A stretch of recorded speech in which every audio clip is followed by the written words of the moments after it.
Bien. Alors, nous allons attaquer donc le chapitre sur le calcul littéral. Et je vous montre déjà dans un premier temps où est-ce qu'on peut rencontrer du calcul littéral. Prenons un tableur, d'accord? Et un tableur, c'est comme Excel, vous voyez là. Où en fait, on rentre par exemple, ici je mets les articles que je vais acheter à la boulangerie, une baguette, croissant, flan, chouquette. Ici, je mets le prix d'une baguette, le prix d'un croissant, le prix d'un flan, le prix d'une part de flan, le prix d'une petite chouquette.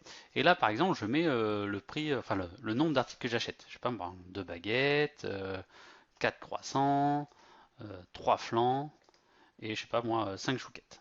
D'accord? Bon. Ici, je veux mettre le prix à payer. Donc forcément, quand j'achète 2 baguettes à 85 centimes, je peux faire le calcul 2 fois 0,85. L'intérêt ici va être qu'en fait, je vais mettre je vais pas mettre le 2 et le 0,85, je vais dire, vous prenez le nombre qui est dans cette case-là, à savoir la case C2, donc C2, voilà, c'est écrit tout seul, que vous allez multiplier par ce qu'il y a ici dans la case B2. Donc je clique sur B2, ça suffira. Et du coup, ça fait le calcul tout seul, 1,70. D'accord? Ici, donc on regarde ici l'expression. J'ai utilisé des lettres en fait pour désigner, non pas pour désigner le nombre qui est à l'intérieur, d'accord? C'est-à-dire que dans une expression littérale et dans le calcul littéral, les lettres représentent des nombres. Comme ceux-ci peuvent changer, d'accord? Eh bien l'idée c'est que à chaque fois que j'ai changé, au lieu de changer le calcul si je vais utiliser le 2, j'ai qu'à dire vous prenez toujours ce qu'il y a dans la case C2 et B2. D'accord? Ici, je peux faire la même chose, d'accord? À savoir, donc toujours dans un tableur, vous mettez toujours égal quand vous voulez faire un calcul, ceci fois ceci, d'accord? Et je rentre, 3,80. J'ai encore plus moderne, d'accord? Plutôt que de retaper à chaque fois les formules, je dis la formule qui est ici, quand je prends ici, je l'étends. Tac.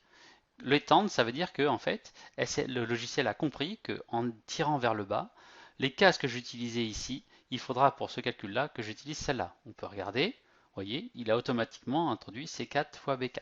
D'accord? Ce qu'il y a dans la cellule B4 et ce qu'il y a dans la cellule C4. Ok? On peut même se faire un total, d'accord? Ici dans la case totale, pour savoir combien ça doit me coûter, je peux faire égal ça, plus ça, plus ça, plus ça. Ting, et voilà, 10. D'accord?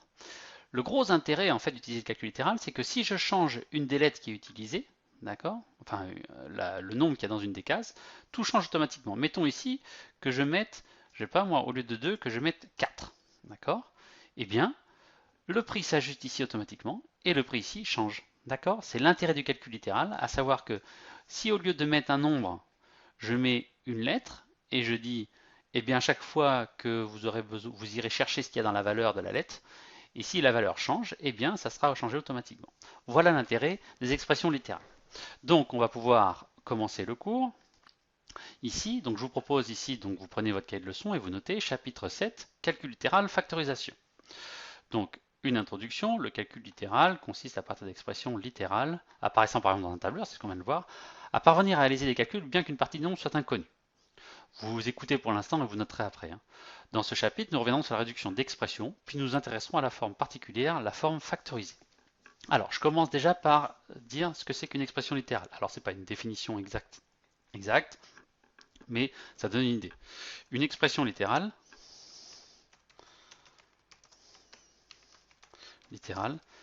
est une suite de calculs faisant intervenir des nombres inconnus représentés par des lettres. D'accord? Bon, ça ne vous est pas étranger, puisque l'année dernière, vous avez déjà vu ça. D'accord? Voilà. On va se donner un petit exemple de situation. D'accord? On va prendre un exemple géométrique. Voilà, un petit exemple donc, géométrique. Si par exemple, je prends, mettons, un segment, d'accord? Que je trace ici.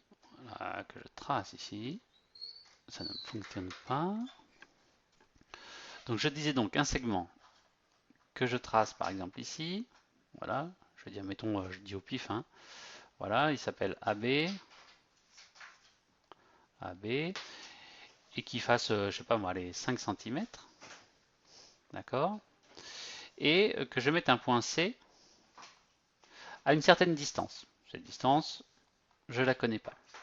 Et je veux par exemple donner l'expression de la longueur BC.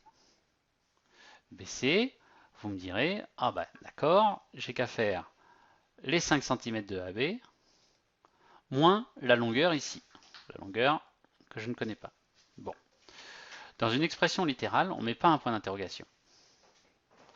On va désigner, par exemple, cette longueur inconnue, on va l'appeler, mettons, x, d'accord.